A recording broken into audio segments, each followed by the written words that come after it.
Hello, everyone. Welcome to Grip Locks, Foundation Disc Golf's weekly podcast. I'm Hunter, joined as always by Trevor and Konner. Hey, Hunter. Hey. We got quite the show this week. We're going to start off with a little Patreon question of the week. We got a little preseason look at Eagle McMahon. The Disc Golf Network has announced some new additions to their live plan. A little Trevor's Trivia, All-Star Weekend's coming up. Ultiworld dropped some info on their survey about Nico DeCastro. Shocking. And then the question I was going to ask last week, I pushed to this week. Wow, that's big. So I'm going to ask you this week. Ooh. But first, word from our sponsor. Tomorrow is your last chance to take advantage of our double birdie coins with any purchase. So birdie coins is the name of our reward system over at foundationdisc.com, and it lets you earn points with every single purchase towards gift cards and other goodies. And through Valentine's Day, you'll earn 4 points instead of 2 points per dollar you spend on our site. You just head over to foundationdisc.com. There's a little pop-up in the bottom right-hand corner. You either log in or sign up and start earning points today. And again, today and tomorrow, last 2 days of the promo, for the Love of Discs promo, you get double points when you shop into foundationdisc.com. I actually calculate my net worth with what I have in Birdie Coin, and a lot of people are doing that these days. Oh, fascinating. Yeah, that's how I... Did you want to share what your worth is? Do you want to share your net worth? Come on, guys. That would be a little boastful of me. It's 3 Birdie Coins. Wow. Okay. So I won 7 birdie coins on the game yesterday. If you're sitting here and you got your mind's on the double birdie coin, Trevor's worth 75 cents. Sorry. Pretty good. All right. There you have it. Head over to foundationdisc.com, and with one purchase, you'll be worth more than Trevor.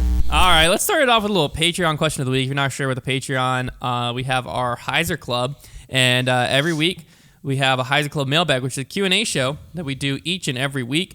And I'm pulling out one of the best questions They get from the it. deep down dirty They questions. They do. They get a lot of behind the scenes. If you want to join the Heiser Club, you can head over to patreon.com/Foundation Disc Golf, become a Heiser Club member today, and get access to the mailbag, previous mailbags, exclusive videos, giveaways, all kinds of good stuff. So head over there today. But here's the question from Anthony Morris. Trevor and I obviously answered this in the mailbag. We'll recap our answer, but I want to hear Connor's answer because he wasn't on this week's mailbag. Okay. What's more awkward? All right. Having to search for a disc immediately after a group allows you to play through, or when someone tells you to play through and then they continue to play the entire hole with you. So I said the second one just because if I lose a disc, I'm leaving it pretty quickly before it even really becomes too awkward. It can be awkward, don't get me wrong.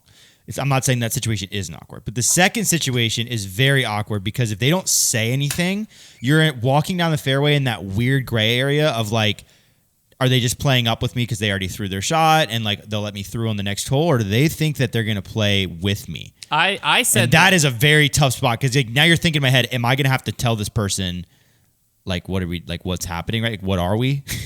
Yeah. Can we define the relationship right now? I said the first one because I'm in the same boat as Trevor. I'm going to leave it, but the group is still going to watch me look for about a minute or so, and then they're going to watch me just walk away empty-handed. Yeah. What is and worse? What's even but worse also, is like if they find that disc and then catch up to me and they're like, "Hey, here's that disc you lost when you played through us." I was gonna say, but also like worst case scenario, there you just walk back out in the fairway and be like, "Hey guys, like I'm trying to find my disc, so you guys go ahead and play through." But then you in have like to a couple back up holes, again. That's the worst. Yeah, so but it what's is more so awkward. Connor? Just think about you're like trying to go out and you're like, I'm just gonna have a peaceful round by myself, and then a guy is just like walking with you on the hole. You're right. That's very uncomfortable. I think more awkward. I think that one allows you the opportunity just to leave the course altogether. Oh, so you're saying the first I'm one? saying you if be you're like, uncomfortable this, enough, I'm out of here. If you say like you guys go and play back through, I can just leave. If I care about the disc, I can keep on looking for it, and then I can just leave, or I can just leave the disc and then keep on throwing. Second I don't have to see scenario, them you're anymore. trapped. But yeah, if they're there with me walking the course, I can't be like I'm gonna leave, and then they're gonna be like, you were only gonna play 7 holes. And like we're on hole 3.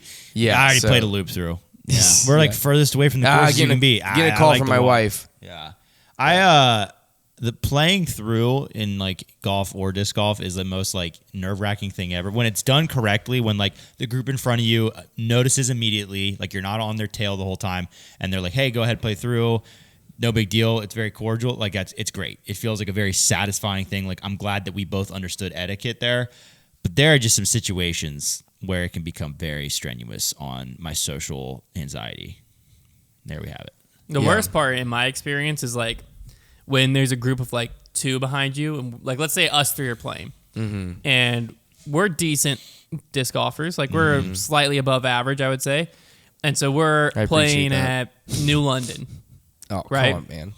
And we're like a few holes in, and I throw a disc, I lose it, and we're all looking for it. And that's how they catch up. In the process, a group of 2 catches up to us. Yeah. And we're like, hey, you know what? Y'all go ahead and play through.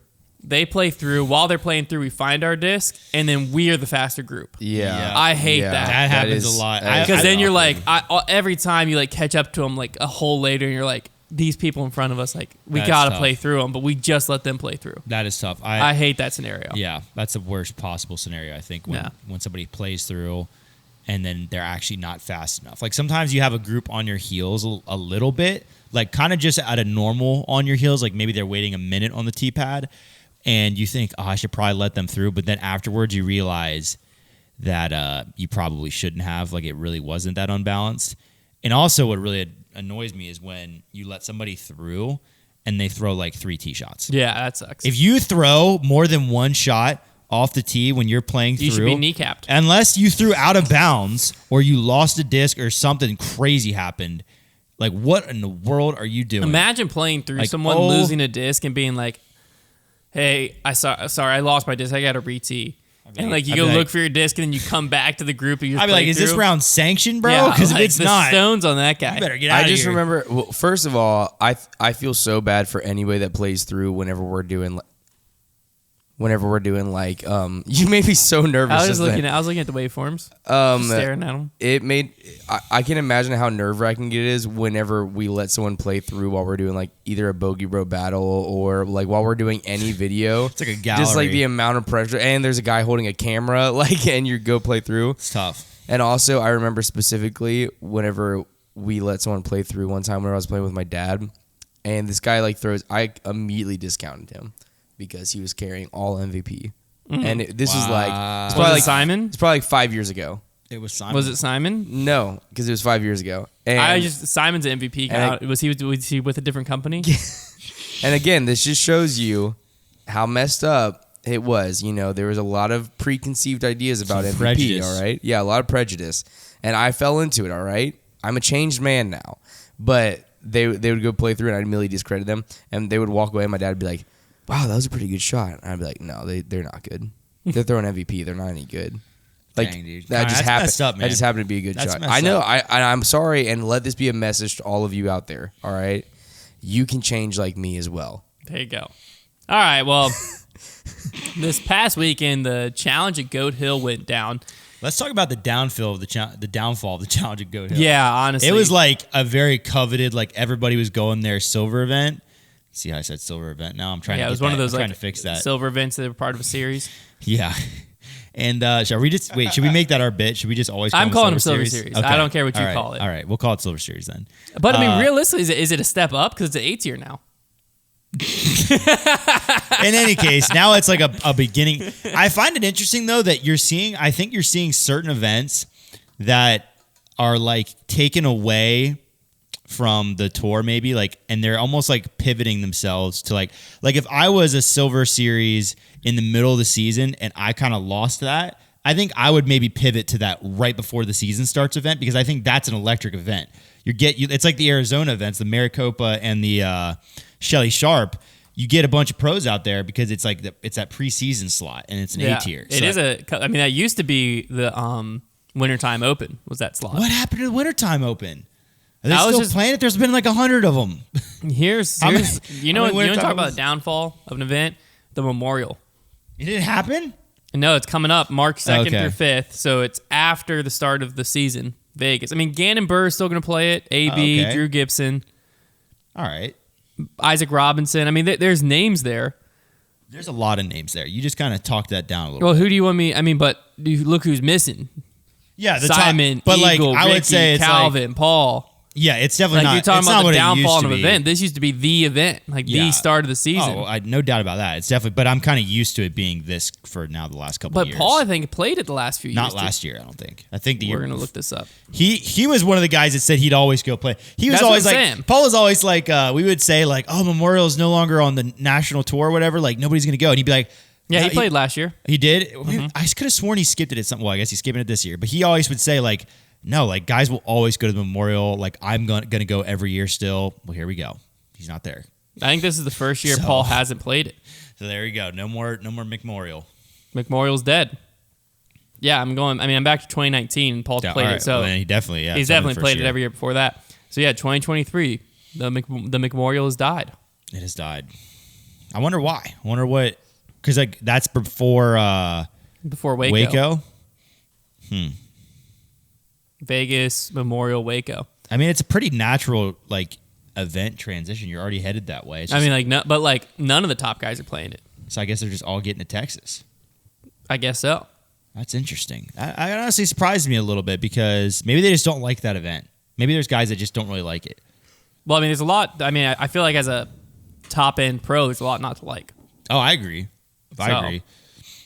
Yeah, but no, it's definitely something fascinating to watch of like Challenge at Goat Hill. That was, like you were saying, I think just last year it was a silver series. With because like Ricky won it, and that was where Brody kind of played solid. I believe there. The last 2 years it's been kind of like a well-attended and it's event. fallen into there. Now it's just preseason, but it gave us a look at Eagle McMahon.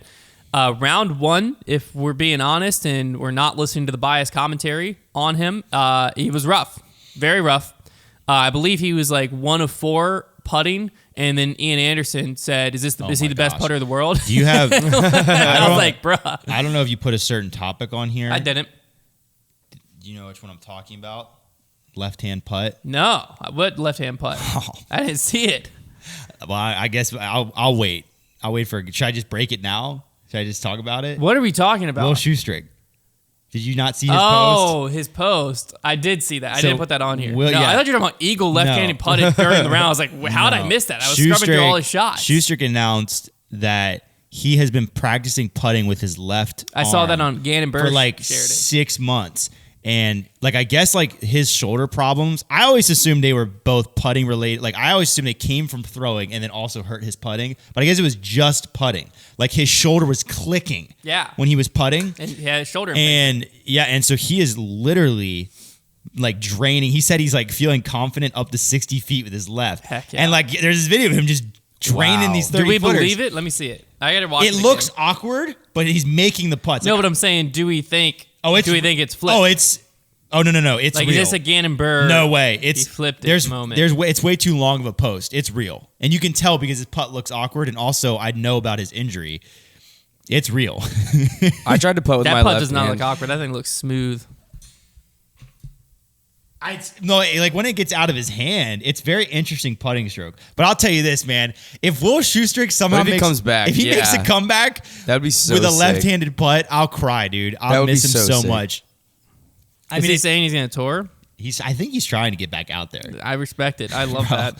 It's awesome. I'm the biggest Will Shoestrick. I love him, dude. Back to modern day Will Shoestrick, Eagle McMahon. He was definitely avoiding the forehand out there. There was on the front 9, I would say 3 to maybe 4 shots I looked at that I was like, this Eagle would throw a forehand here, no doubt. And he threw a backhand and he messed it up. To where like, now round 1, he was definitely the worst round. Round 2, he looked better. He still didn't look like incredible, but it's preseason. You can't draw too much. But if you're going to try to, you might say Eagle might struggle to live up to expectations this season. If you're going to like take if you're going to draw from this. But it's tough to say. If you were, we're not going to. This is won. preseason. He won by 4 strokes over Cupcake. Phil wasn't super strong, but he won at the end of the day. He still was the best player there. So. He still was the best player there. I think it was a can't lose for him in that event. And if he would have lost. Yeah, it would have been tough. So I would say my opinion on Eagle hasn't really shifted. It's kind of like... The only thing, his putt looked shakier than I expected it. That'll be huge for him. He's going to need his putt. I expected, his forehand's not going to be there, but this dude won't miss a putt. I watched him miss putts, and I was like, I don't think Eagle should be missing that. He needs his putt to be on this year because if he has his backhand and he has a good putt, he's still going to be very hard to beat. Yeah. It'll be interesting to see what he is the player to watch for me early in this season to see what he can do. I mean, but yeah, the way he played at European Open last year. Tough to ignore. That's the toughest thing. Is like we haven't seen much of Eagle, and what we have seen of Eagle was the European Open, and he looked like the greatest player to ever step foot on the earth. Yeah. So I think he's just going to be. It will be fascinating. It's going to be like he's going to build confidence. I think as the year goes on in his own ability and his injury situation. So hopefully it doesn't get worse. So I think that is going to be the key for him. Is like as the season goes on, I'd look for him to just get more and more dangerous. Honestly, I really hope he does well because like I miss having him in the mix. He's a great player to watch because he just pulls off shots that are so awesome. Yeah, he does. He's electric. Another new thing that came out this past week, this came out on February 9th, so about 4 days ago. The Disc Golf Network announced their 2023 live media plan. Not a ton in here. They're announcing like some new shows that will be going around like around the tournaments. I feel like they've kind of announced something similar before, and it never really amounted to much, so it'll be interesting to see what they do with it this year. But the biggest thing that came out of it, I was just scrolling through to make sure. Yeah, I have the right quote. Okay, the biggest thing that came out of it was, I'll read this from the article the Disc Golf Network or the Disc Golf Pro Tour put out. The Disc Golf Network will continue to broadcast all rounds of Elite, Elite Plus, and playoff events, plus PDGA Pro Majors, all included with the Disc Golf Network subscription. Subscribers will have standard tournament coverage of the European Open and the USDGC included in their subscriptions, and bonus pay-per-view packages at the European Open and USDGC will include live coverage of the President's Cup and Monday qualifying, respectively, amongst other inclusions. Disc Golf Network will continue to provide at least one round of free coverage on the Disc Golf Pro Tour YouTube channel for Elite, Elite Plus playoffs, and select PDGA Pro Majors, but the coverage will shift to the first round instead of the final round at most events. There's a quote from Jeff Spriggs. He said, with the Disc Golf Network's live product continuing to evolve and production value increasing each season, we're exploring live broadcast distribution on multiple platforms beyond YouTube. As we work to deliver live disc golf to expanded national audience, it's important that we maintain flexibility to distribute final rounds on other platforms while increasing the value of the Disc Golf Network subscription. So the initial first paragraph is just like, to me, it was like, oh, so they're going to do first round free on YouTube, gain some interest in the event, and then be like, oh, you got to pay to watch the rest. But then his quote confused the crap out of me, if I'm being completely honest, because the screen peeking again, man. Then read it to me again. I was about to. These are the lines. We're exploring live broadcast distribution on multiple platforms beyond YouTube. Line number 1 that somewhat confused me. Line number 2, as we work to deliver live disc golf to an expanded national audience, it's important that we maintain flexibility to distribute final rounds on other platforms while increasing the value of the Disc Golf Network subscription. So I don't understand the distribute final rounds on other platforms. Yeah, I'm trying to think how this makes sense because like YouTube is the most flexible platform there probably is. Well, I'm wondering what unless he's saying they're going to make the free first round on the network. And maybe he's just like trying to like tiptoe around that and that's what they're saying because like But he said, as we work to deliver live disc golf to an expanded national audience. Yeah, okay. What does that mean? I think he's just saying... Because then immediately follows that with it's important we maintain flexibility to distribute final rounds on other platforms while increasing the value of the Disc Golf Network subscription. Yeah, maybe... That quote put my mind in the pretzel. I was reading, I was like, none of that makes sense. Okay, yeah, so maybe he's alluding... Okay, so maybe he's alluding to Disc Golf Network being available on a different platform other than just the app they built. Maybe that's what he's alluding to. Maybe they have a YouTube subscription they set up, or maybe that's what he's alluding to.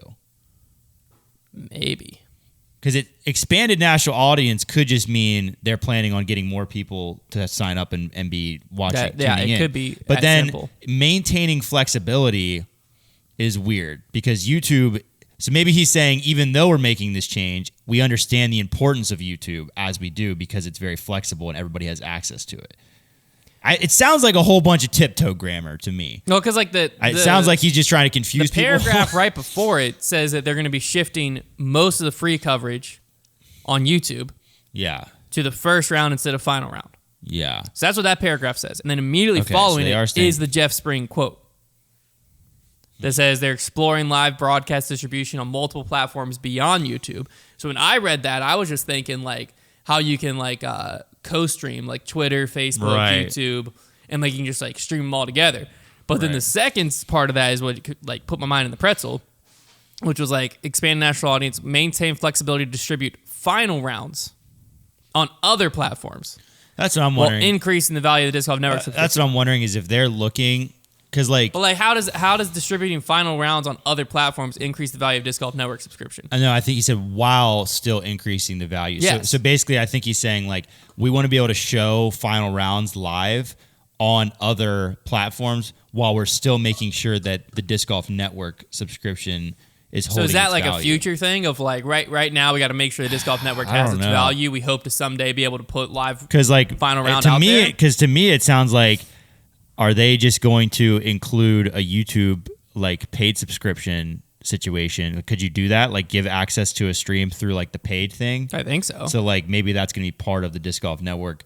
Like maybe they're pivoting away from their app and going more towards YouTube or like Facebook or whatever, like a more used platform. Because imagine if you're scrolling through Facebook and you see, oh, the Pro Tour is live. Click, oh, I just need to pay $5 to sign up and I can watch the final round of Worlds. That would be more effective than having. Maybe they are doing like you can pay app just to watch the final round on like a YouTube. I mean, that would make a lot of sense. Yeah. I don't know if that's capable on Facebook. I'm sure it is on YouTube because YouTube, but I don't know if it would pop up. They'd almost have to work with like YouTube Premium to make it pop up where you can see like, because you've seen like the one I saw most recently was my son's a big Mickey Mouse Clubhouse watcher, and you can buy like the season. Come inside, it's fun inside. Yeah, you can buy the seasons of Mickey Mouse Clubhouse on YouTube. Yeah. So like I've seen like that, but that's like a YouTube Premium like Disney. I don't know. That sounds like a whole bunch of complicated mumbo jumbo right there. But to me, it says that the big takeaway is we're going to hear something else about the Disc Golf Network at some point. The big takeaway though is that the free round is no longer the final round, which at most events. At most events, is that what they said? At most events, final round at most events. So what that tells me is there's going to be a lot of people probably upset about that. But also, if you're a live disc golf consumer at this point, then like, you know, and especially if you're a PDGA member, then like you. Well, I do know there's a lot of people following the post-produced next day coverage until the final day model. Yeah. Where they're going, I'm watching in the morning, afternoon, final round live. Because it's the weekend. I know a lot of people are doing that. I think with the goal of growing the disc golf network, this move makes sense. Yeah. Oh, it'll certainly gain them subscribers. We were talking about this, and Brody threw this idea out. I think he's talked about it on debate night before, the old debate night. And his idea was like, if that's your goal is to grow the disc golf network subscribers, then what you should be doing is like broadcasting the first like 5 or 6 holes for free every day. And then after hole 6, being like, you can watch the rest of this round over the disc golf network. What you can also do, and this is kind of a lot of times how golf broadcasts work, like between ESPN Plus and then like CBS, is you could have everything is live until the leaders tee off. Then it cuts. So you watch everybody playing through. Well, but the disc golf current model, I guess it doesn't they don't really do that. You wouldn't be able to watch much. Yeah. I don't know, but in general, for the sport as a whole, what do you like? Do you like, dislike this? No, I like it because first round versus final it doesn't round? affect the post-produced model at all. Yeah. And that, I feel like the big sides of the argument are post-produced versus live. Like those are the two types of consumers. So if you were the type of consumer that was watching the final round live, and you already understand how good live disc golf is, and I don't think you're going to be that pressed to spend a little money. Yeah. So I think this is good. This was like the Pro Tour seeing that they maybe had that middle ground consumer, and they're like, we can easily harvest them. We just make this one simple move. It won't ruffle feathers in the post-produced community. And maybe those in the post-produced community who were watching live disc golf and weren't necessarily admitting it because it was the free round, maybe they'll get some of them too. So I think this is a smart move. This is a very classic Pro Tour, like middle ground, not too aggressive move. And I think it was smart. And I think it'll gain them subscribers. So I think it was a good play. Yeah. So the pricing for the Disc Golf Network, if you're wondering what that exactly looks like, so individual rounds of live coverage will start at $5.99 per round. Tournaments will start at $10.99 per event.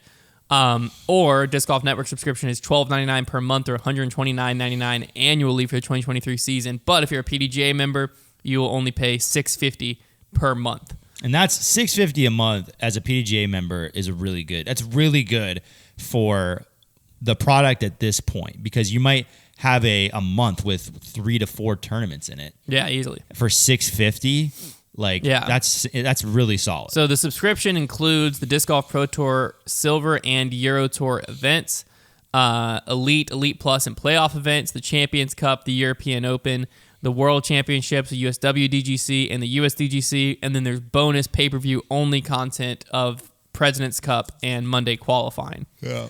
And it's just a good thing it's just a great thing to get behind too, because like the subscription money is going to directly translate to a better product, and it's also going to translate to better purses. Like that, the Pro Tour is a good horse to back. Yeah. Now, here in my opinion, seeing the Pro Tour, obviously their focus is on live disc golf. Yeah.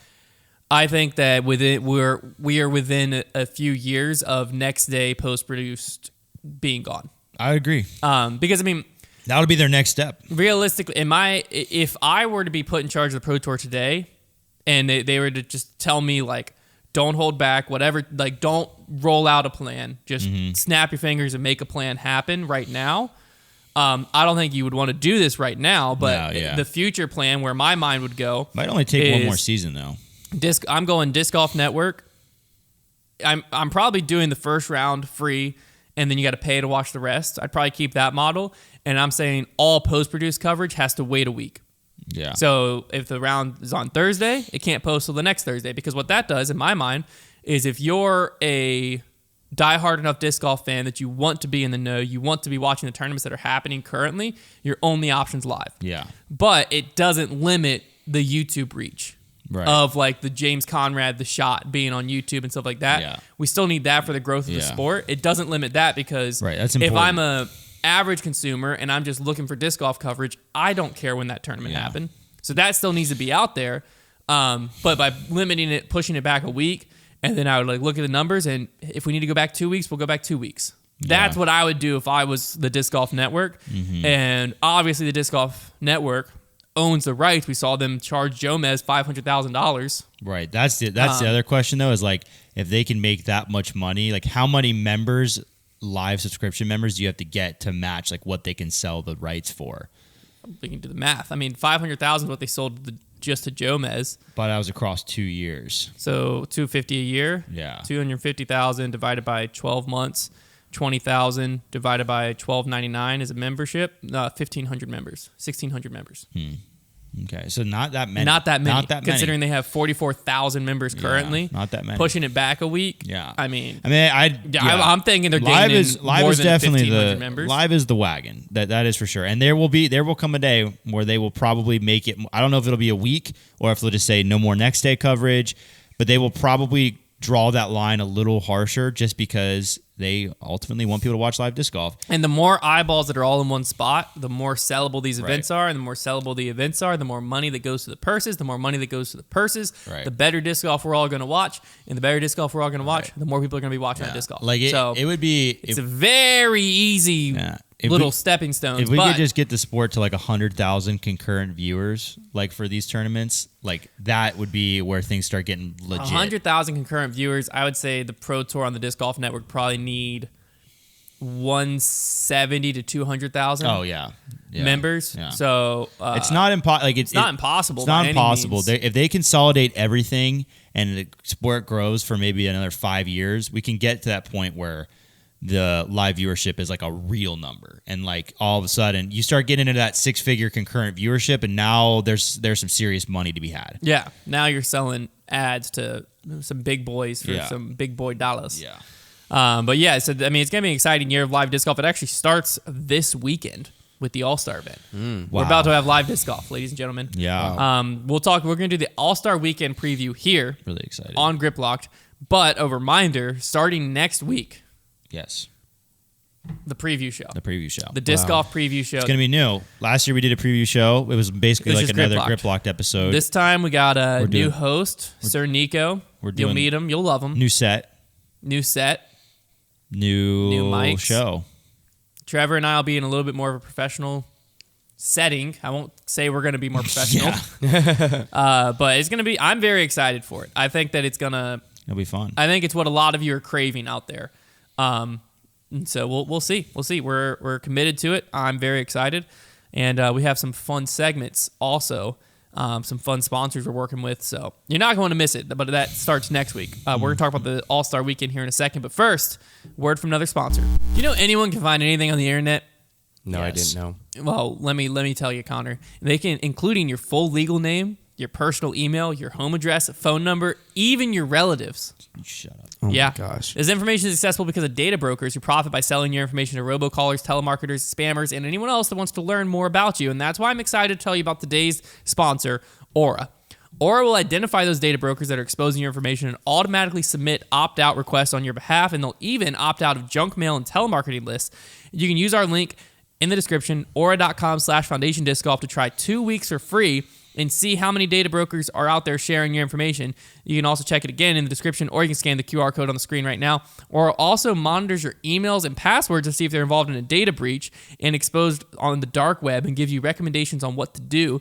Their app also features a VPN, password manager, real-time credit, identity theft monitoring, internet parental controls, and protects your devices from malware. They have almost every internet safety tool you'll ever need all inside one app. So let Aura do the hard work of keeping you safe online. If you sign up right now, Aura will give you a free 2-week trial with our link. You'll be shocked of how much information you find that's out there during these 2 weeks.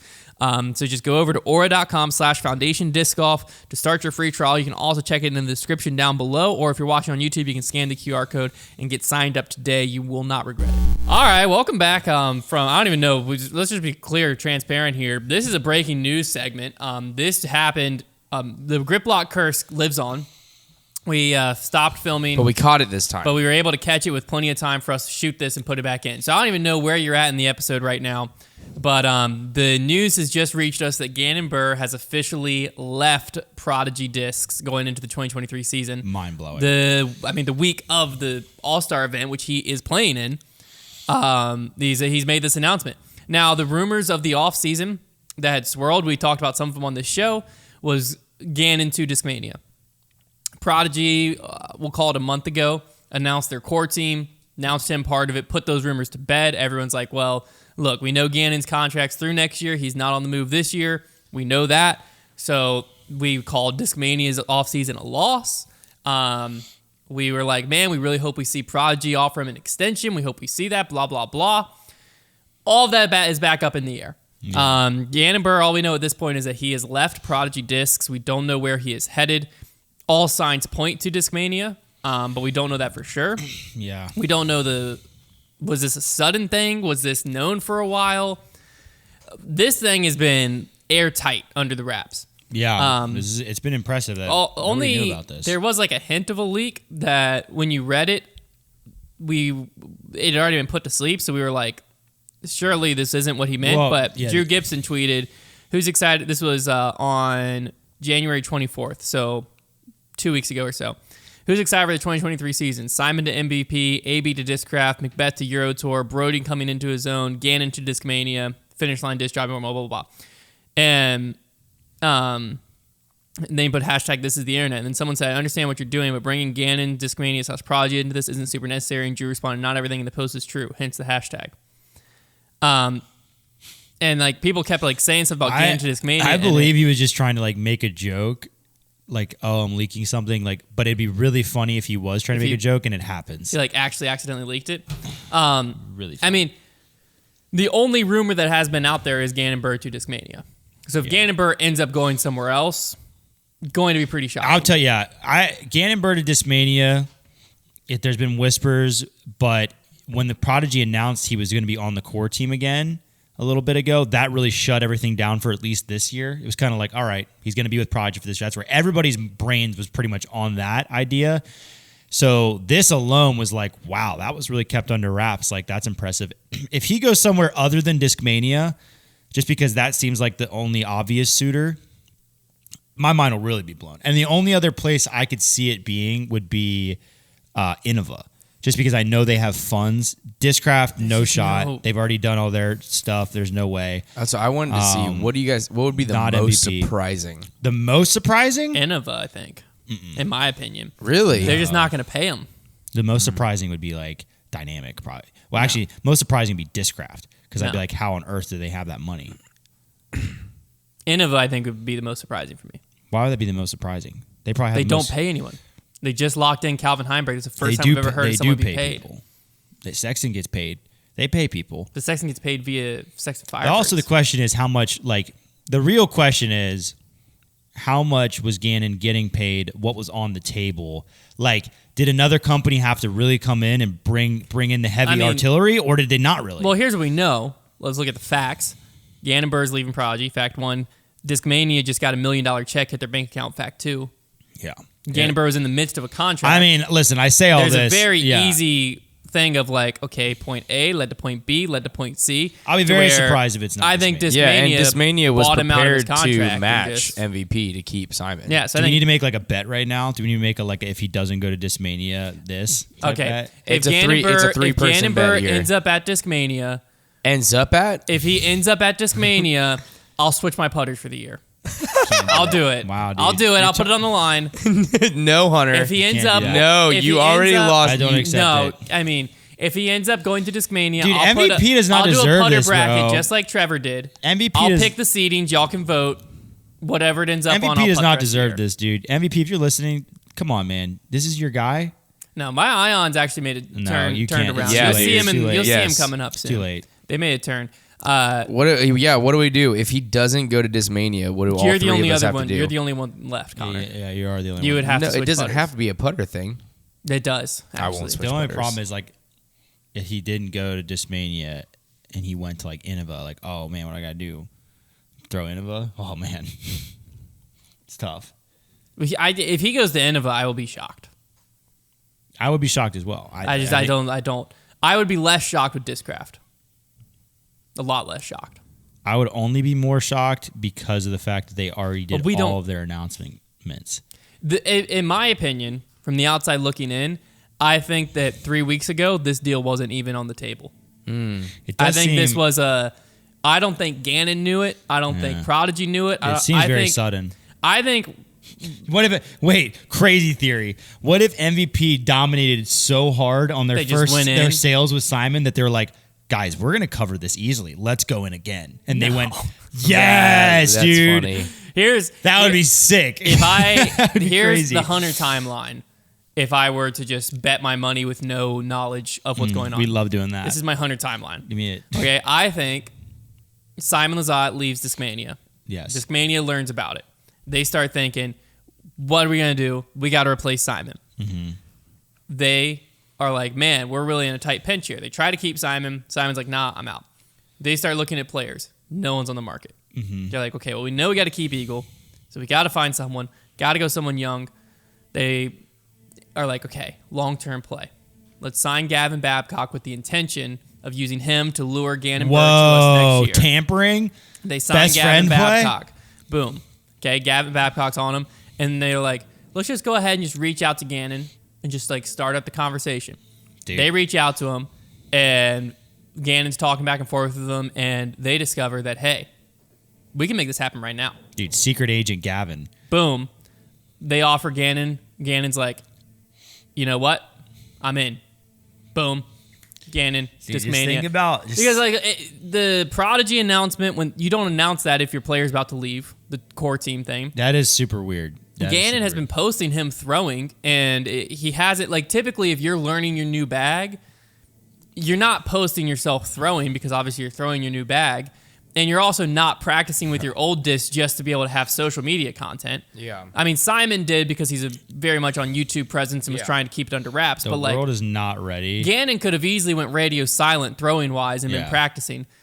The only thing that hinted at this was he was offloading a lot of Prodigy on the Prodigy collector page over the last few weeks. Really? Yeah, and people because people were like saying, does this mean something? Like, is this a rumor or whatever? And multiple people were like, well, no, he does this every once in a while. Like, he just has so many discs, he just kind of dumps them.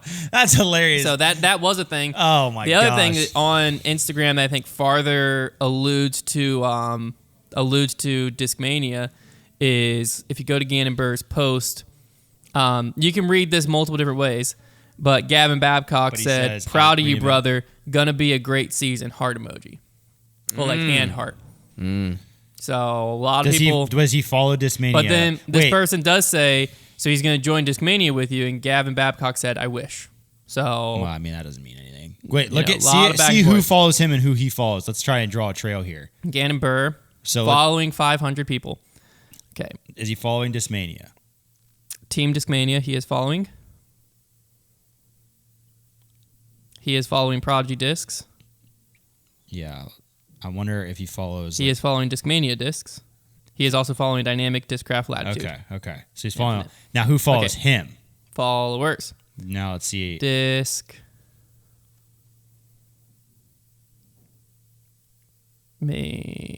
Discmania follows him. Now do the other big ones follow him? This is. Latitude. I feel like I'm like a high No school. latitude. No latitude.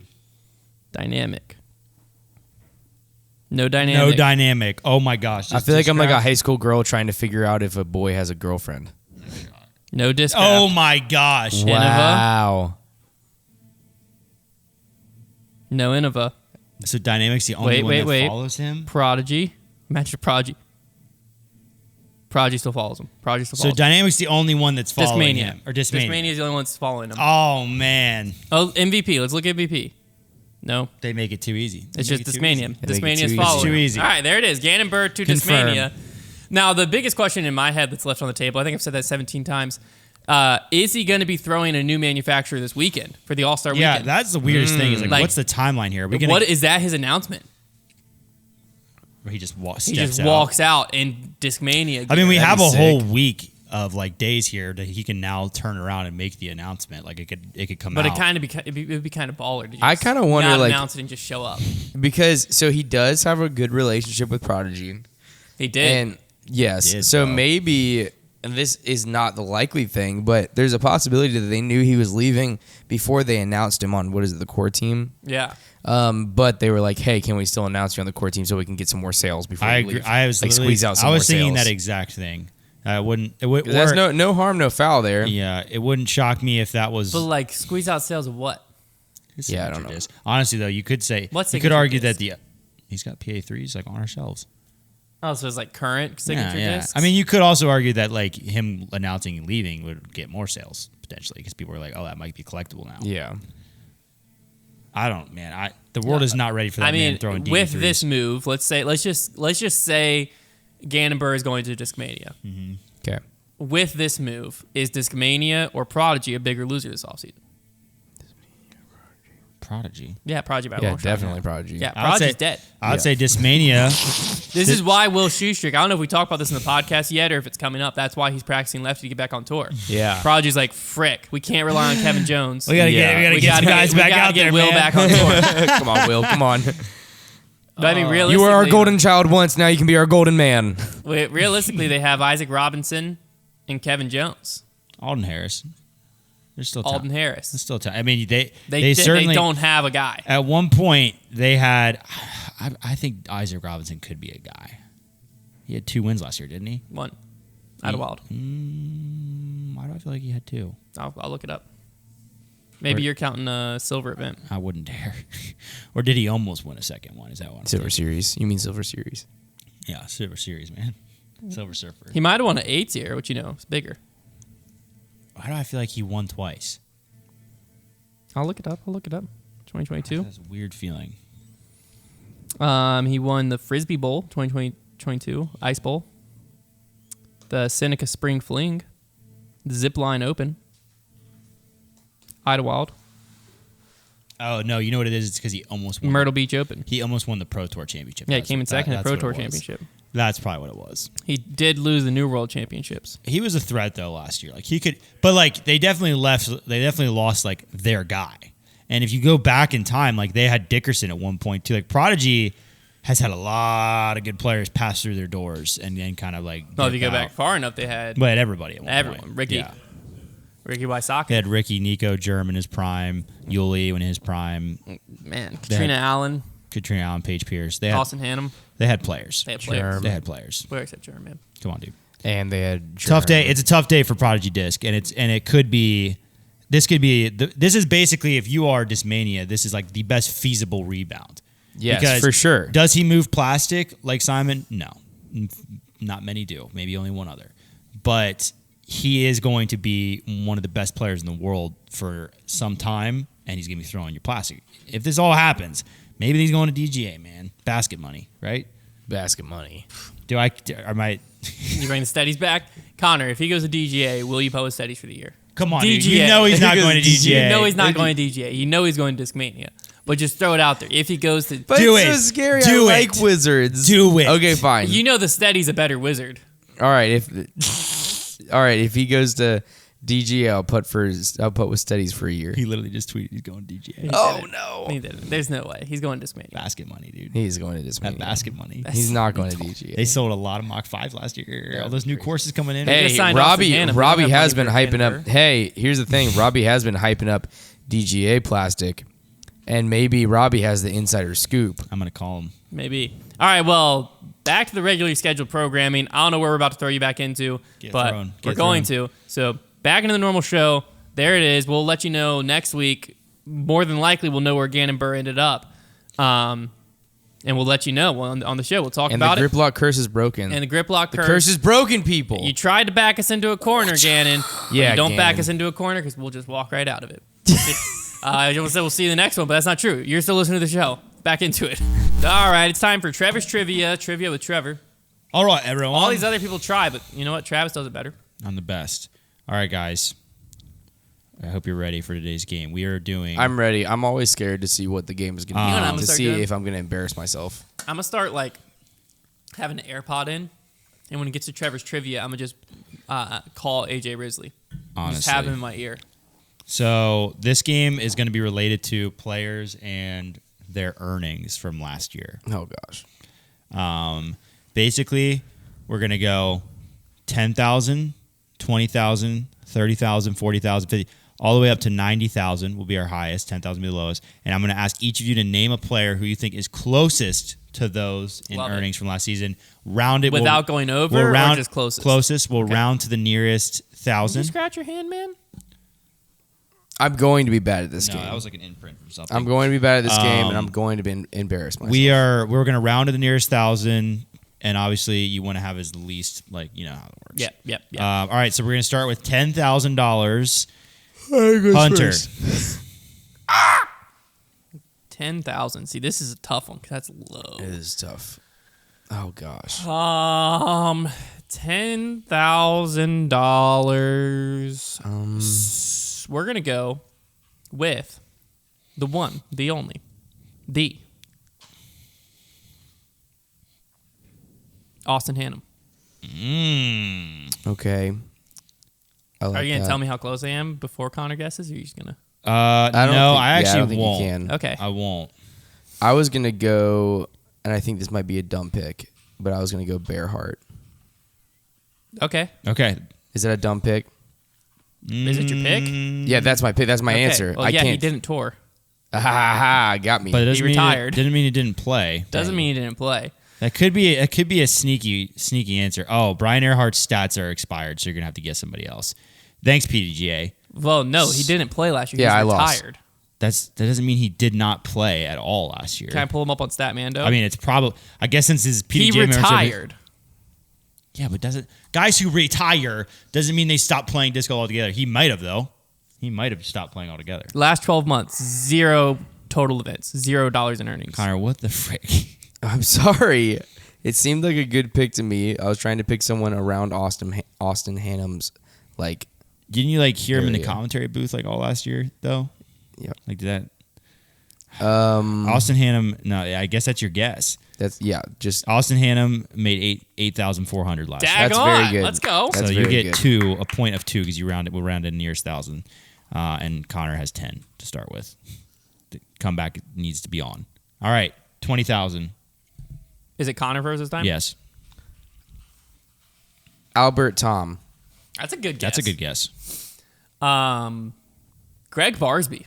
Oh, okay. Albert Tom last season made 14,000. Wow. That's not too solid. bad. Not too bad. Not bad at all. And Greg Barsby. That was a good guess. Come on, Greg. Old Come on, Greg. Come on, old Greg. You ever drink Bailey's out of a shoe? I know that reference now.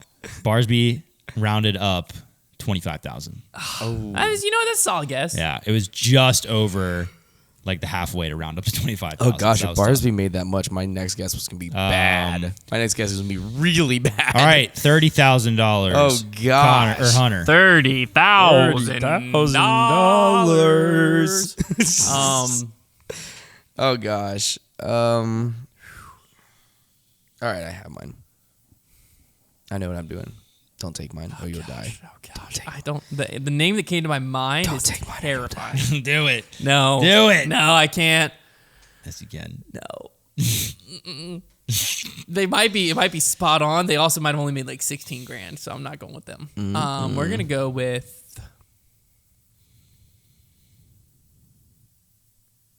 Emerson Keith. I don't think so. I'm going He took too much Andrew time off. Marweed. That might be a good one. Ooh, Connor, very good guess. Emerson Keith, last season. He took time off because of his kids. I don't know how much that Made. hurt him. 22,000. Okay, that's not that bad. That's a good. That's perfectly fine. I feel good about Andrew Marweed. I like that guess too. My one that I was gonna guess. 30K is like the stock number guys make out there. My guess was gonna be Brody Smith, but I feel like I don't know what he made last year. Yeah, I have no idea. Marweed, Like it could have been 5,000. 29. Ooh!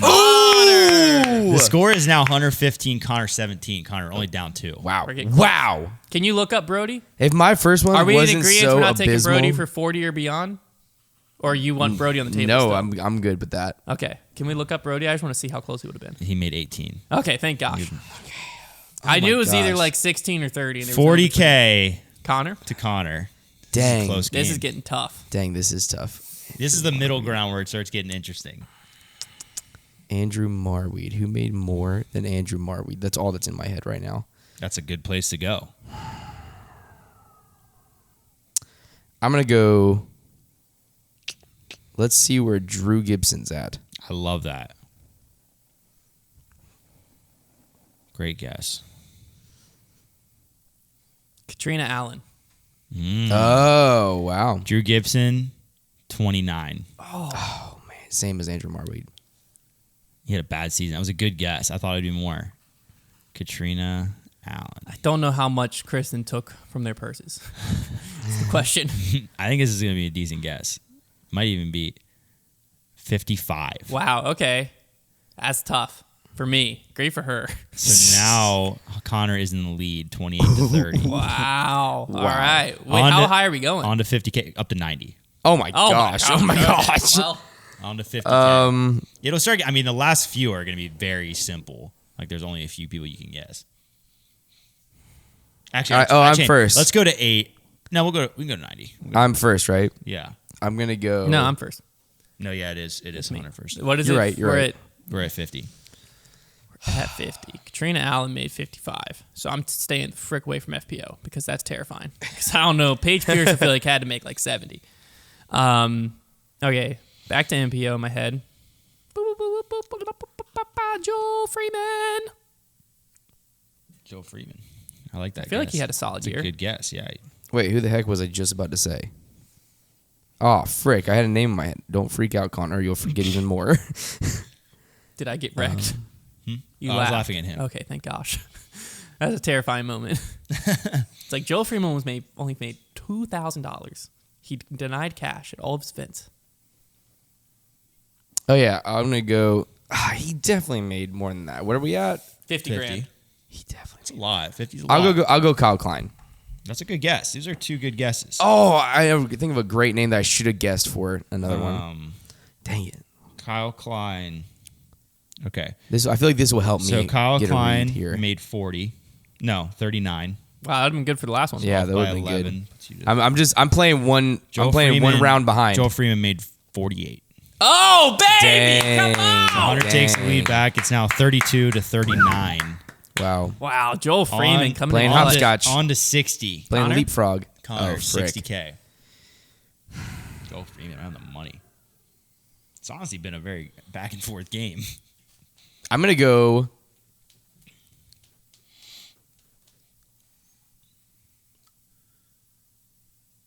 That's a stupid guess. That is a stupid, dumb guess, but it's the only thing in my brain. I think I know who I would guess for this one. How much is it? 60? 60. I'm going to go. That's a bad guess. All right, I'm going to go Gareth Girthy. Garrett Gertie. I'm going, oh boy. Should we start calling him Gareth Gertie? Gareth Gertie. I'm going Chris Dickerson. That's who I had gonna planned guess to guess Dickerson. whenever we got up to here, and I forgot about it. Because I feel like Ooh, I know who he I should have played chosen very instead. good, but he didn't Dang play a it. full season. I want to change I would mine. have also guessed I wanna- Dickerson. Okay, I feel like this actually, the Garrett Girthy. Dickerson made 54. Okay. Garrett Girthy, I'm going to be way below. Yeah. It's got to be way below. That was a stupid guess. Gertie only made Like- 28.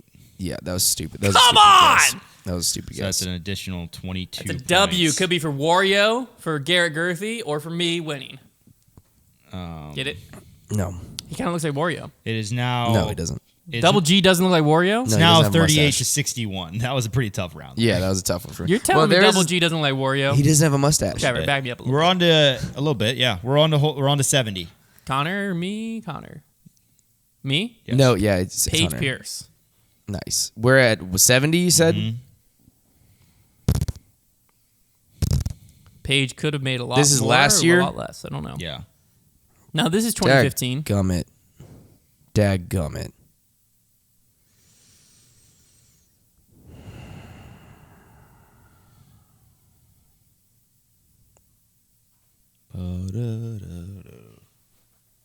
$70. Yep. He didn't super turn up until the end. Turn but up? He really turned up, though. Or turn up. I'm going to go... Oh, we're pretty high here, so I'm going to go with Ganon Burr. I believe Ganon Burr was in the 80s. Oh, okay. I couldn't. It was hard to tell because I was it gonna seems guess like Ganon next. it seems like he made a roar, Yeah, but Gannon made 87. okay. Dang. Well, I'm glad I didn't even guess him next. I'm trying to get out of this game at this point. Paige Pierce? Hold on. Come on. Show me the money. Say 72. Come on. Paige Pierce made 61. Okay. Should have guessed her for 60, I guess. Yeah, stupid. That just shows the difference because Kristen Tatar made over 100. Yep. All right. On to 80. Connor? Gannon Burr. No. Where's Ricky at? Ricky Wysocki. You guess Rick? Yeah, is that a stupid guess? He just broke for most all-time winnings, $105,000. That's my bad, man. He's lost 25 grand. All right, well, I can be close now. I could go Kristen because it guarantees me to gain on Connor. You win. Great job. Is this the last one? There's one more after this, but it doesn't really dear matter at Lord. this point. Just Well, I'm gonna try to just play the game best I can. Okay. So Calvin Heimberg. Okay. Yeah, Ricky was at 105. We knew that, though. Calvin Heimberg. I was actually very curious to see what Calvin Heimberg was. Let's see. Heimberg, 70. Oh, okay, So you're 10 off. 10 off. And then would have been good for the the last only one. players left were Kristen and Paul for the last round. I mean, right. nice. Do you want Kristen or Paul? Or Simon, I guess. Simon was the one you guys didn't name. Where I was he at? thinking about naming Simon. Simon's Scared terrifying me. because he didn't play a full Exactly. season. He That's why I was won- scared of Simon. He won at least like 50 just from his tournament wins, right? I was gonna I don't know. say How many did he Simon. win? How He much won is, 4 Pro Tours. but what's his He won. Whenever we were at 65. 6, Yeah, oh, see, only that's. I was 65. gonna say whenever we were at 60, I was gonna say Simon, but I was too scared of him. You kept it close for a while there, but then Hunter won by $1 billion. Yeah, I Is just that had, Garrett Girthy? That was tough. that was a he dumb, only had that one was a win. dumb one. That was a dumb one. I didn't even know. That I was- forgot he had a win. No, that was Was the it the one. silver event? Silver series? That was the one. Whenever I said Garrett Girthy, that was whenever So he I was didn't have a thinking. Did he win a full? He Whenever- won like right after he choked away Portland. Or Whenever did he I win said- right before that. Whenever I said Garrett Girthy, that's whenever I was like Simon. Oh gosh, I'm terrified of Simon. And then I just said the next name that came to my head. That would he either won right before or right after Portland. The whole, His only win was the Beaver State Fling okay, Silver So Series. it's silver. Great job, Trevor. And he only won $2,500 for that. Tough. That was a fun game. All right.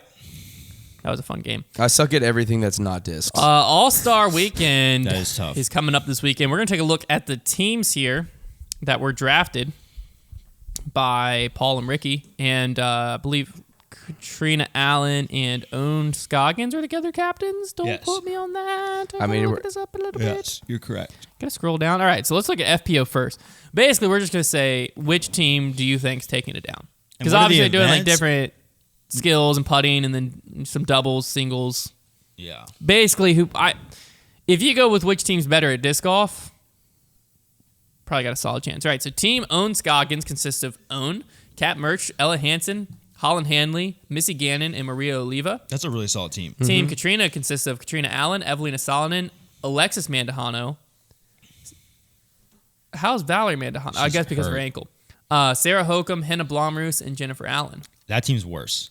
I would 100% agree. And Team Own is goated. So if we go Own Scoggins versus Katrina Allen, pretty even matchup, but if there's distance involved, we can go to Kat. But if it's putting, it would go to Own. But then if you go Maria Lee, who's the next best on this team? Holland Hanley versus Evelina Salonen. If it involves anything with putting, which disc golf does, I would can't say go Evelina. Ella's the next best player on that team. Okay, Ella.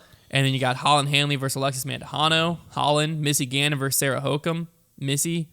Henna Blomroos. Team Own is really good. But there are Jennifer certain events, Allen like that top team is going to dominate distance. I would say skills challenge, that top team could do okay. Minus Straight up disc golf, though, the bottom team is better. Yeah, but like when it comes down to disc golf, the bottom team is going to wipe the floor with you. Exciting teams, though. Team Ricky and Team Paul. These teams are super This is going to be even. interesting. So we have Team Ricky. I think that one team stacked.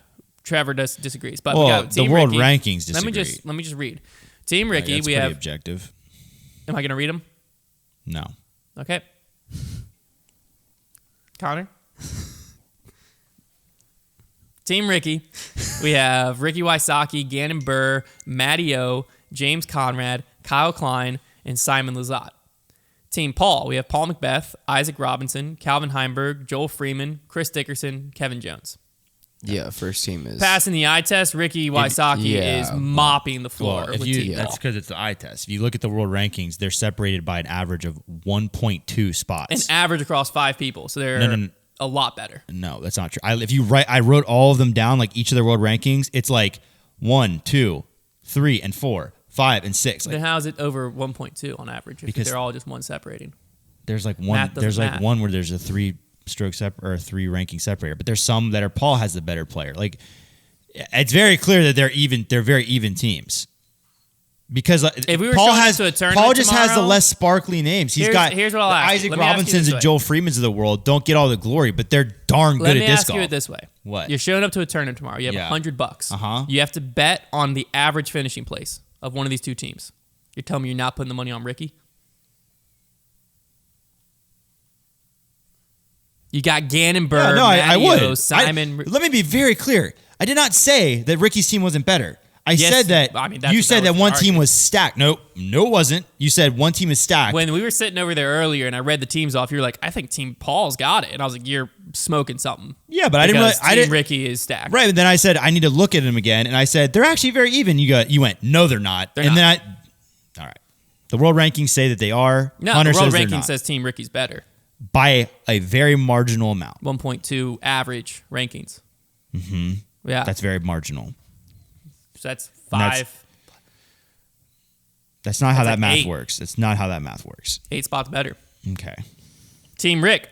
Isaac Robinson will probably I'm win definitely putting. rooting my heart out for Team Paul now. I think that Team Paul might be doing okay in some skills.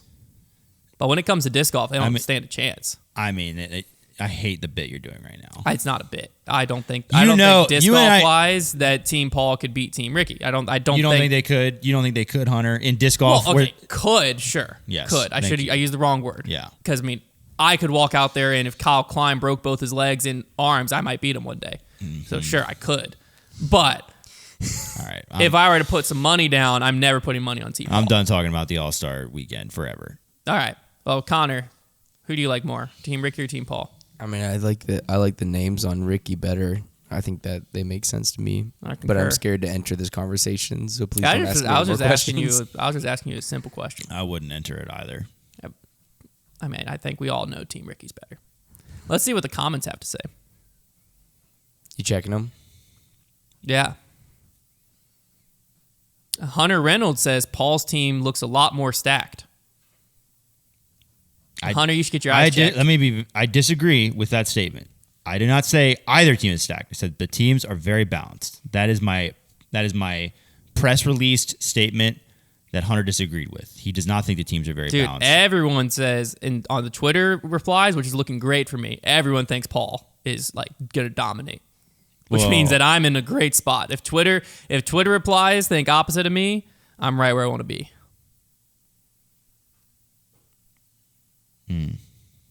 I mean, this person thinks Paul's winning 70% of the time. What? Yeah, they said if they've faced 100 times, Paul's team's Well, winning I mean, 70. you're on the internet where you saw the Ulti World survey, man. People love Paul. That is true.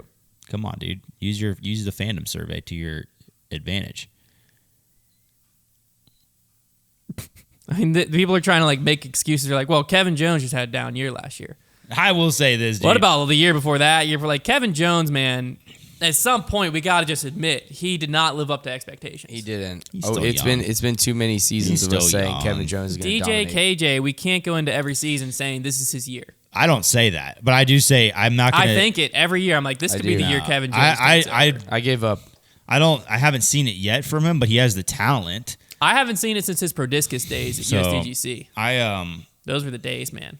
I'm not going to. I agree. I I won't agree write with you. him off, but I don't like expect him. Back when Kevin Jones was throwing yokeries like 7,000 feet and then just rip on destroyers. That was the good Kevin Jones. He had some staples in his head from like an accident. That was the Kevin Jones that you didn't mess with out there. Dude, staples in head, Kevin Jones was nuts, dude. Different A animal. little extra momentum. Wait, do we need to do that for every like player? Like, because you have bucket hat Rick, like staples, Knee brace Paul. head staples Kevin Jones. Who else? Who else has one? Like, is there anybody else that has like a signature Lefty backhand eagle. I lefty can't think of. backhand eagle? I can't think of any that'd be comfortable. No, I would saying say into like a mic. Daddy Simon. I would say like sunglasses eagle. Sunglasses eagle. Yeah, fatherhood Simon. I would say does Eagle still have braces? No, Braces Invisalign eagle. eagle, bro. Invisalign eagle. Really be frosted tip Paul. Yeah. But that was kind of his down year.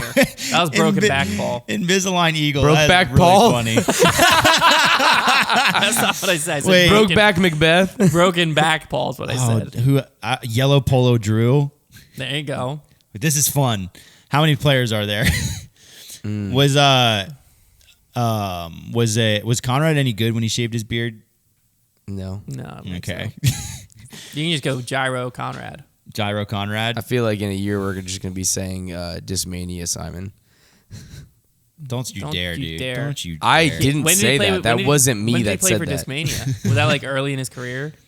Yeah, I don't even remember that. That's going to be a funny bit. Dismania. No, I'm not going to do that Dismania. I'm Team Dismania.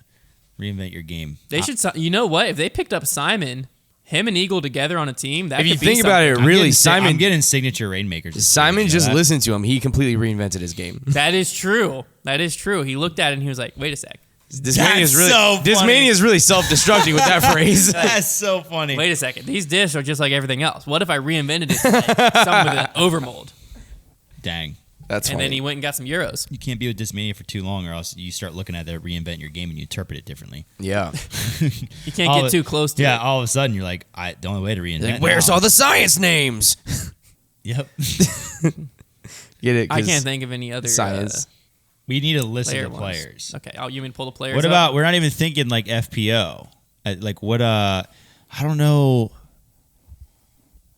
I feel like it's Kristen when she wears like the electric. Oh, pink. dark hair Kristen. Dark hair Kristen. It's back this year. Yeah, dark hair. Wait, was she better though? With I think like she just won. with So maybe blonde. it's highlight Kristen. Yeah, maybe it's blonde highlights Kristen. So I wanna maybe keep- we'll be saying that a year from now. Be like, oh my goodness. When dark Gannon hair- Burr was still in high school Gannon high Burr. school Gannon Burr.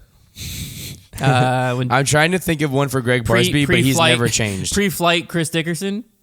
PFN Dickerson, because he never flew until like last year. That's funny. That's funny. His first flight was like a year ago. Dickerson, that's funny. That's funny. That I'm is trying to really think funny. of one for Greg Barsby, but I don't think that he ever changed anything. No, Pit Vipers. but he didn't win. but he Worlds still with does Pit that, Vipers. though. No, He still wears Pit them. Viper. Oh, Vipers, okay. yeah. Pre Viper Barsby. PVB. PVD, man. Bill PVB. Then I think you it might just- be you all say of them. like P2 Sexton. Before Could he say had the, P2 before he had or the it could just go Fireflies. with pre-Rivian Sexton. Rivian Sexton's just different. Oh, true. Yeah. If Sexton Switch was to still FPL. playing like all the time, I think he would still win at least once a year. Yeah, no, the right course Yeah, I would think line he up, could. and he would dominate. He's still a really effective player. For sure. What Yeah, about? I ain't got no one. Everybody comment what your comment your like versions of that, because I those want are one for really Big funny. Germ. Think of one for Big Or Germ. even tweet them at me, and I'll retweet like the best ones. We need to do that this year. Like you know how PFT does the like, here's how I'm getting ready for NFL Sunday, and like use a bunch of puns basically. We need to start doing that for the Pro Tour and like having people make them for us as well. So there we go. Those are really. I'm gonna start. The problem is they're really funny and really creative. And I don't know if I have it in me, but I'm gonna try this. I don't got anything for Big Germ. I was trying to think. For Big Germ. I can't think of anything for Big Germ either. Yeah. I don't know. Nothing, man. Nothing. I mean, didn't he get married recently? Yeah, but you don't really. I mean, like, what are you gonna say? Like, single Germ? Premier. I was thinking like maybe like because he did that whole practice round Prince thing. That was pretty big. Okay. Like Prince Germ, Prince Germ. pre-Prince Germ, post. They're getting worse. They're getting worse. Post Malone. Post Germ. Malone. Post coverage Germ. Post-produced Germ. Yeah, is there like one player that always seemed to be really good like in like historical like post-produced videos? Paul. That was an easy one. Yeah, That's what I was gonna say. All right. All right. Ultiworld released more of this fandom survey. This time they're looking This at is ruthless, the dude. bad boy of disc golf, This is as ruthless. Ultiworld calls it in their subheader. Sir Nico LaCastro. Yeah. Essentially, this is just looking at so this is a hit piece, man. in the first This is a article hit they piece. released in their series, Nico LaCastro had the lowest fandom score of all players. And here's the breakdown of these scores. So the LaCastro fandom score spread. This graph shows the spread of fandom scores given to Nico LaCastro by their survey respondents. I thought it was going to be more polarizing than this. Well, this is like fascinating semi to me. So 73 people gave LaCastro a 10, meaning he is their favorite player. 629 people gave LaCastro a 1, meaning like Wow. they can't stand him. So The you middle's can do kinda some spread. math there of which means so 629 respondents gave LaCastro a phantom score of 1, which means they're undoubtedly rooting against him. Maybe that is the correct ratio for a villain, though. Like maybe like because when you think about it, it's like 1 out of every 6 people, a little bit less than that. So like I feel like if you are, you know what? Maybe I'm actually changing my stance on this because I was out here thinking like, wow, maybe disc golf doesn't appreciate the villains. Like that's such a staggering ratio, but it's actually not. Like if you have a true villain in a sport, I feel like 1 out of every 6 people loving them is correct. Yeah. So I take it back. Because you always have one person in the friend group that's like, 7 respondents said that he is their favorite player. 7. Why? Could I ask? But I don't know. Maybe they'll tell us down here. Yeah, that's what I want to see. Is like why do you? How LaCastro fans feel about other players. So this is that's interesting. freaking funny. So the data used in this graph came from 149 respondents that gave LaCastro a fandom score between 8 and 10. So meaning they really like him. Yeah, okay. Between 8 and 10. I thought I read the top one wrong backwards, but no. So between 8 and 10, meaning they really like LaCastro. Their next the favorite player of those people is none other than Joel Freeman. I mean, that is Wow. too funny. The other controversial. That is Secondary was Cat Mersch, which makes sense. this might as well have been an Enneagram test. They were together. They were together all last year. Third on the list is Ricky Wysocki, which for some reason kind of lines up to me. I feel like Rick and Nico fans do go hand in hand a little bit. Now here's an interesting one. Who do you think that Nico LaCastro fans like the least? I mean, I think that it's going to be somebody just like really mainstream. Okay. Oh man, I'm thinking it's going to be somebody really modest. Like really, what's the word I'm looking for? Wholesome. It's going to be someone very wholesome. Okay. I bet it's Brody. Brody? oh, I bet it's Brody. Yes, Either- yes. yeah. Both of you think Yeah. Brody? No. Brody is actually 1, 2, 3, 4, 5, 6, 7, 8, 9, 10, 11, 12, 13, 14 players that people like less than Brody. Is it LaCastro. Paul? No, Paul is Paul's too likable all right, who is it? universally. Who is my it? favorite. Give me one more guess. Give one more guess. It can't be him. Oh, I don't think Drew you'll be Gibson. surprised. No, Drew's pretty high up on is this it list. is it an MPO player or an FPO player? It is an MPO player. Okay. I don't think you'll be surprised when I say his name. I think you'll be like, oh, okay. Like that kind of matched what I was looking in my head. Say it. You may say it? Yeah, go for it. Jeremy Colling. Oh. What? That's interesting. What? How can you dislike Big Germ? Probably because he said things about Nico on... Remember like, that in USDGC? commentary. Well, remember the USDGC? Where Yeah. Bro, there are really like Nico fans out there that are like holding that Nico against Nico Big Germ. smashed the chains, and Germ's like, hey, stop that. Don't do that. Those 7 people are all Nico's family. No. It's Jeremiah, it's Dave. So the people that dislike Nico fans dislike the most: Jeremy Colling, Natalie Ryan, Ezra Aderhold, Simon Lizotte, Paige Pierce, Nicholas Antela, Nate Sexton. Is that far down? Dang, dude. Eagle Awesome. McMahon, Albert Tam, Kyle Klein, Vino Makala, Thomas Gilbert, and then So random. Haley King, and then Brody Smith after that. There's some random names down there. No, Drew Gibson was decently far up. It goes, so Dang, the people they some like the most: volatile fans right Joel there. Freeman, Kat Murch, Ricky Wysocki, Jen Allen, Juliana Corver, Drew Gibson, Katrina Allen, Greg Barsby, Sarah Hokum, Ganon Burr was at the top of the list there. In the survey, they asked the respondents who their favorite player was and why. And these are a few quotes from respondents that listed LaCastro as their favorite player. Nico LaCastro and Avery Jenkins were the first pros I ever watched and followed, so they get my favorite title. That's That makes fair. sense. All right, makes sense. Nico was my favorite when I first started following the pro scene. Makes sense. Okay. Interesting. That was Nico. expecting. Nico, he is crazy but so fun to root for. The soul surfer of disc golf. Okay. I don't know what that Now, means. what is the It soul? means he got his arm bit I off was by gonna a say, Yeah. soul shark. It means surfer he got was his arm bit the chick that got her arm bit off, and then Yeah. Yeah. that can't be the same. There's got to be a different soul surfer. Bethany something. I think Soul Surfer What's her maybe name? means like a volatile Bethany personality. Hamilton, right? Bethany Hamilton, anyone? I don't know, but that's impressive. Yeah, I think you're right. Yeah, that's her. She A was soul surfer is a played by Anna surfer Sophia who Robb surfs for the sheer in the pleasure movie. of surfing. Okay, so he just like plays disc So he golf just for plays fun. disc It doesn't golf seem just for like- the. I get it. I'm just not even. I'm done. Nico expresses how passionate he is about the sport and puts his No, heart what are and you gonna soul say, into Trevor? it more No. than other players. Now this one, maybe they weren't joking. What heart? Nico is a good. They put Nico's a good role model. All right, there's trolling happening. There is that. I think 3 of those might have been trolling.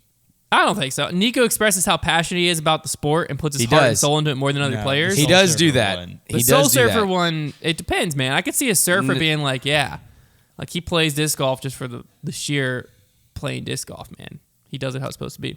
But the role model one, The role model one was definitely, Some ways being. yeah. I would say that was a little bit of a troll. I could be wrong. Keep could be reading. wrong. I like the comments. That was it. Those are the only comments Dang they it. pulled. I'm trying to see if there's anything else that was fascinating in here. I don't know, but It's true. He's very passionate. I Here's see what how I'm gonna people. say. I see how people could like him because they're like, yeah, I love all the drama. I love all the passion and stuff like that. Like I get. Like, I can understand see like that. Nico.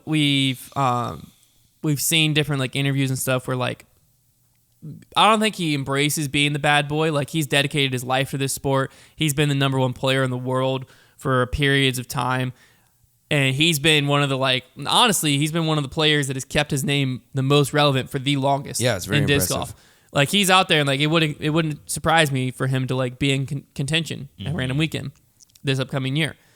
But I think Nico just got to lean into the bad boy.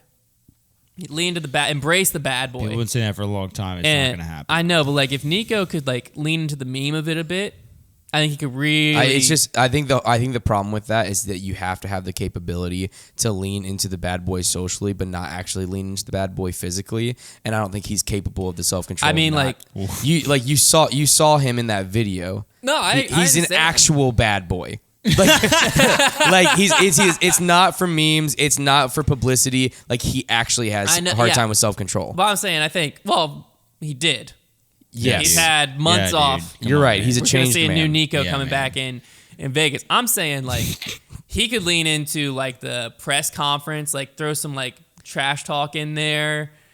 Like Exactly. You have to have the self control for that to be it. Yeah. I understand that could just be electric. That would be. I think don't that's think like that's but the bad That's boy a disc different golf's person missing. than who he you is. I also think. have to be able to He's dish in- it out and take it. Yes. Yes. He's in So- prime position to be that person. I though. think Drew Gibson is the perfect person for that. Drew Gibbs.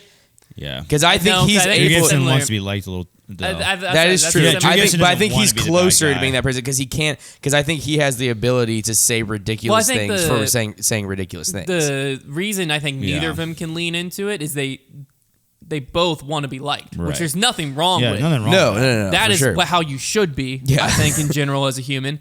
But whoever eventually embraces that bad boy role is going to be okay with, I'm going to be hated, and that's why I'm going to be Well, popular. Yeah, honestly, and the thing is, the best way to do the more villain role is to be a guy who is not afraid to make little jabs, not character jabs at people, but like jabs at their game. Yeah. Not afraid to be like super passionate, but also can be like a nice guy behind the scenes. Like those are the guys that like haven't like Again, they have to have actual self-control. right, like that have been the best like villains in sports. Is the role of villain is very limited to certain things, and then like at the end of the day, a good example would be like a Zlatan Ibrahimovic in soccer, guy who is like says very arrogant things, will make jabs at other teams, but it stays there, and then like allegedly he's a very good teammate, like a pretty decent guy, does a lot of charitable stuff. So like that's the kind of like way you have to be a villain in the sport.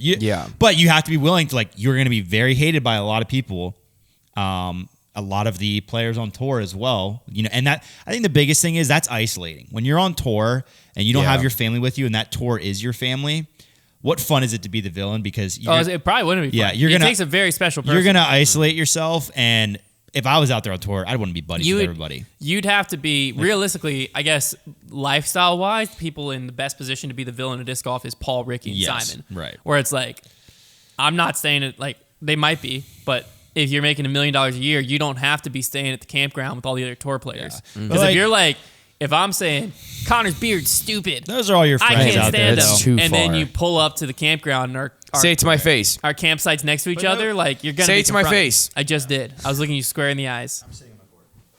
Trevor's sitting on his court. Trevor's sitting on his court. Trevor can't even sit in his chair. Trevor can't even And then I sit in got his to go chair. sit and look at him while I work the rest of the Yeah, day. it's No. awkward, yeah. I can't talk about how Trevor can't grow a Who's the beard villain on his of the- face right who's here, the- but I can. Look at this. 3 weeks A little worth bit. Who's the villain of The Office? of the Silas. I'm glad we're all in unison there. Yeah, definitely. That's funny. That's really funny. All right, final time. This is the question I was going to ask last week. I won't answer it. I'm the villain. You're the only person I wanted to answer it. What the heck, Hunter? I'm the villain now. I'm Batman. How do you respond? How do you respond? Here's the question: where does disc golf team culture come from? What? We get added all the time about people wanting like season-long tracking of how like different teams perform, like Team Discraft versus Team Innova, or we see people talk about who has the strongest team, or like now with the Simon thing going down, people are like, dude, what if manufacturers traded players? Yeah, it's not a thing. It's like a fascinating thing because like the way that it's talked about in disc golf a lot of times is like Discraft's the LA Lakers and Innova's the Miami Heat, when really Discraft is like SoFi sponsoring It can't. and Innova's like, I keep thinking of FTX because I said the Miami Heat, and I don't want to call a disc golf company FTX because they're going under. What's a State Farm? And it was like State Farm, like they're sponsors of the sport. They're obviously manufacturers too, but The reason that this happens is because right now the manufacturers are bigger than a lot of the players, so there's such a direct tie, and like that's the way that the structure has always worked for the longest time. Is like being on a team is everything. Like being picked up by a sponsor is everything. And the teams are very much, they want to be the centerpiece even with the players. Like they want to be plastered on their back. Like they want to make them basically an entity of their company. Whereas if you just look at golf, for example, yes, obviously like Tiger Woods, TaylorMade is going to use them for advertising, this and that. But Tiger Woods is so much bigger than TaylorMade. So like you have players that emerge and are just their person is much bigger than the team that they are associated with or the company they're associated with. Whereas in disc golf, there are players like that transcend, but it's still it's also so ingrained in the culture, like the brand loyalty and like the discs. I've always said that like discs are different than golf clubs in the sense that because there's so much of a difference between them. I could buy a bladed iron from like 4 different companies and have it do a lot of the same things pretty much. But there's such a deep-rooted tie to disc golf companies, and it's because it's a small sport, so there's a lot of homegrown loyalty of like, I'm from this area, I'm from Michigan, so I throw Discraft. So I think it starts there, and then, yeah, like the players just don't quite transcend that, and they're so like tied to those companies. Because like, so the player transcend thing, I think some players do. Like, I would say more of your average people know who Tiger Woods is than, like, TaylorMade the company. Yes. But I would say, like, who's John Rahm sponsored by, for instance? Callaway. I would say more people have heard of Callaway than John Rahm. In golf. In general. Like, culture-wise. Yeah, like, if I were to walk up on the street. Yeah, but we're talking about within the sport, I think. I think we're talking about within the sport. Like that, nobody cares about the team culture outside of disc golf. This is within the sport. And within the sport. Well, within the sport, I think more people know who John Rahm is than know. Like, if you ask somebody who is John Rahm and they're a golf fan, they'll know. If you ask them who are they sponsored by, more people will just know. So you're saying, like, the player sponsor relationship, the player's bigger in that. Right, in that bubble. And I think that's because, like, in disc golf, I mean, you'd be hard-pressed to not know who a player was sponsored by. It's so obvious. Well, and also you have the commentator talking about what discs they're throwing every time. So, like, that, I think there's a bunch of little things that just factor into the player and the team in disc golf are so heavily tied. Yeah. Whereas in golf, the player is a lot bigger than the team. In my mind, it was, it's kind of like I have like a twofold answer. First, I think that the way the manufacturers themselves market is a lot of times they don't push they push sometimes like we just signed so-and-so it's player. It's way more product-centered and them-centered. Well, like Anthony Barella, for instance, he was announced in the team announcement. It was, look at the new Discraft team, not look at Anthony Barella, oh, he happens to throw Discraft now. Yeah, it's a lot more like team-centric. Right about of like that. They push like who's on our team. We even know the different levels of all these manufacturers' teams and stuff. So I think that's the first thing is like it's pushed to us as a consumer as look at our team. And as soon as you say look at our team, of course you're going to associate with team. Mm-hmm. Second fold of my threefold, I know I said twofold, but I forgot about the third. Second fold is, frick me. I do think the competitiveness of the disc golf market has something to do with it too, though. What the heck was I about to say? I had it all lined up. Okay, third fold. I'll get back to second fold when I think of it. Third fold, I think, is this was second fold. Second fold, I think there's not enough storylines especially during the off season. Yeah. To where like if you watch like a major sport, you could have a daily NBA podcast, and you could talk just about the NBA, and there would be storylines every single day of the year. Sure. Some of it would be player trading, sure. I'm even just a player tweeting something. Like you could find something. There would be but what creates that is each team has like a set of reporters that follow and are getting information on specifically that team. Yeah. They're feeding it to you or feeding it to a big organization like ESPN or something that's putting those storylines out there so that like if we wanted to start an NBA podcast, we could have something to talk about every single day. Mm-hmm. Same thing with NFL, MLB, golf, anything. Disc golf, if you were to do a daily disc golf podcast, especially during the off season, what are you going to talk about? Impossible. What are you going to talk about? Like nothing. I mean, we do a weekly disc golf podcast, and this offseason was a lot better than previous off seasons. I think it's getting there. Yeah. But if you go back like 3 or 4 years, the only thing to talk about disc golf wise between tournaments was like player moves, and one of the big storylines is like, what is Simon going to look like this weekend, the All-Star weekend, with MVP bag? Yeah. Like, is he going to be as good? That's the thing. That goes back to what I was saying too. Like in golf, if a player switches clubs, like. You're gonna have a few people being like, oh, Tiger's first time with TaylorMade after playing Nike for his whole career. But at the end of the day, you know that TaylorMade's equipment is going to deliver just fine. You know that they're going to fine tune whatever Tiger wants anyways. And you know all these things. Like they literally made him a new set of irons just for him. Whereas in disc golf, it's so much more like, oh my gosh, they don't have their destroyer anymore. That is not a thing in golf. Yeah. Like that just like if you had a nice driving 4-iron you liked with one company, the next company is going to make it happen. It's getting to be less of a thing in disc golf. But I think a lot of what we're seeing right now it's less of a thing. It is because if you go back a few years, not every company had a full lineup like they do now. Yeah. Like right now, if you transition to Discraft from Innova, you have like 3 or 4 options for every slot. MVP is definitely the most like severe because like Simon said himself, but mainly because no one does it. Yeah. Like you don't have a roadmap of you get to watch Paul transition from Innova to Discraft, and now I'm AB transitioning. I can just be like, yo, what do I throw? Yeah. But like, well, Conrad. Yeah, but he was the first, Yeah. and he doesn't throw nearly as hard as Simon. Yeah. Like once Simon builds his bag out, it's gonna be a lot easier for the next player that transitions to not have to go through as much questions as Simon. But I think a lot of what we see in the way disc golf's talked about and the team mentality and all of that is like a lot of it is rooted in history of disc golf. Yeah. Where, like you were just saying, like if you go back again just a few years, none of the lineups were nearly as developed to where it was a legitimate, like when Drew Gibson went to dynamic discs, everything flipped for him. Yeah. Everything. And like that was a whole thing of Also, what was he going to do with X, Y, Z. But like as the sport continues to develop, those problems become less and less evident. Like you could transition to any company now and probably be okay. Whereas before it was a big storyline of like who people going to Prodigy, are they going to be okay? Whatever. Blah, blah, blah. That becomes less and less evident as the sport develops, but those storylines stay because that's still our mindset. Because when we got into the sport, it wasn't like that. So I think that is a big thing.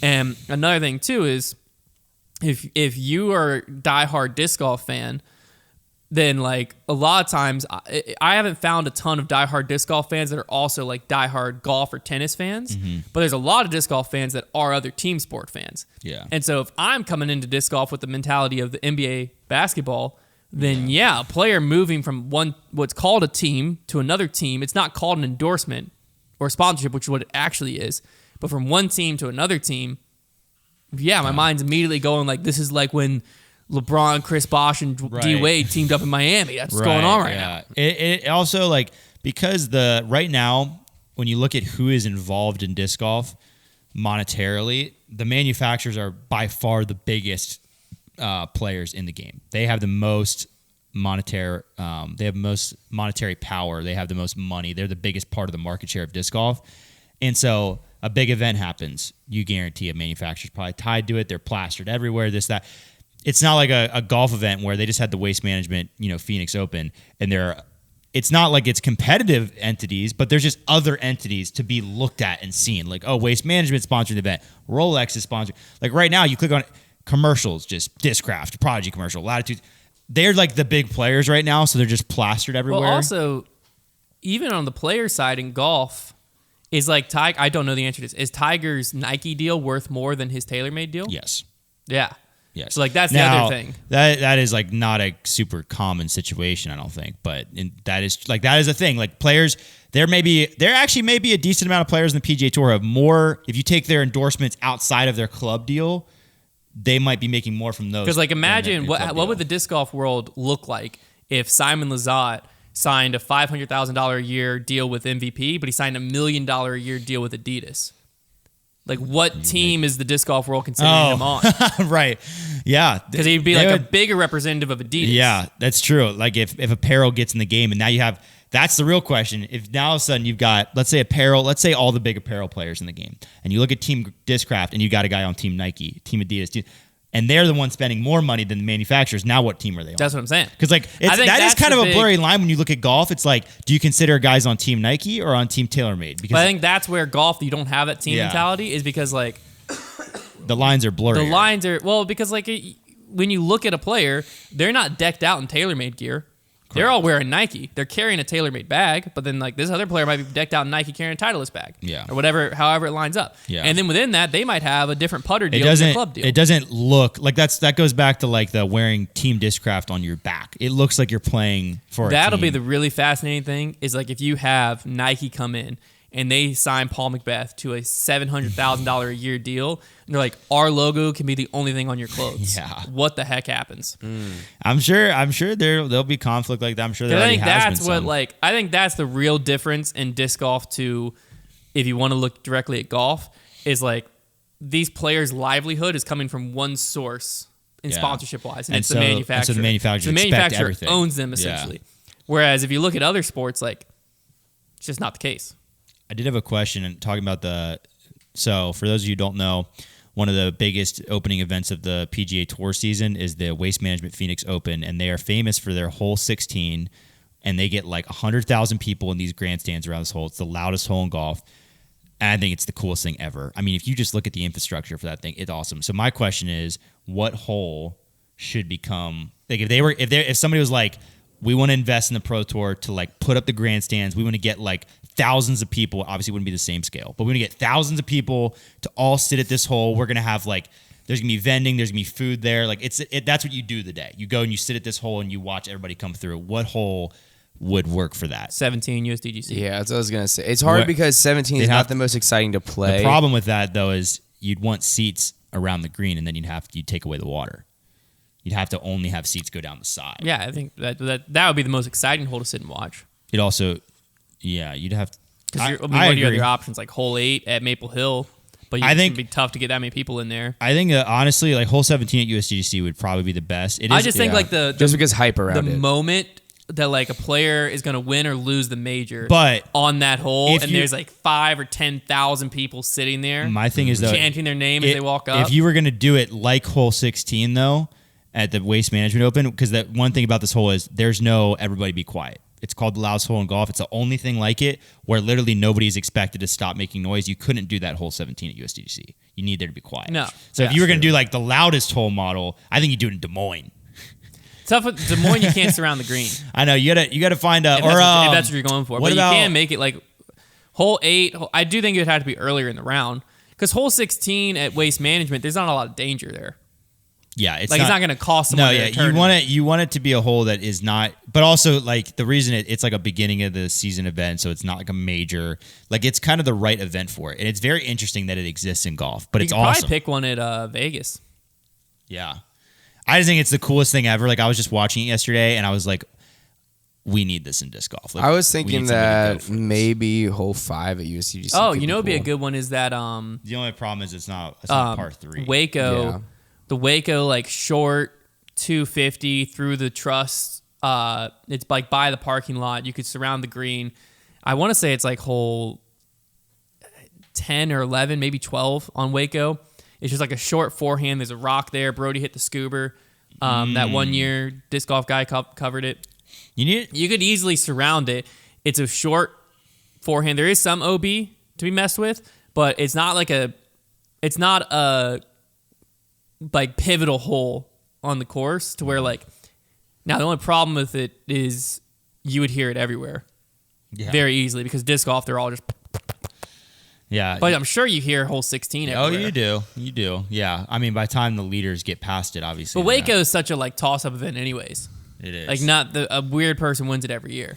I would just love to see a hole like that where, like, I mean, when they walk into that grandstand, it's like they're walking into an arena. It is coolest thing ever. I love the they do that like shot at glory where they just have a bunch of like celebrities and influencers. It's so neat. Just, I mean, like, take a shot at the green, and it's crazy infrastructure to make it look. I mean, those grandstands. If you've never seen this thing, I mean, it literally looks like they're walking into a baseball stadium, like a bigger baseball stadium.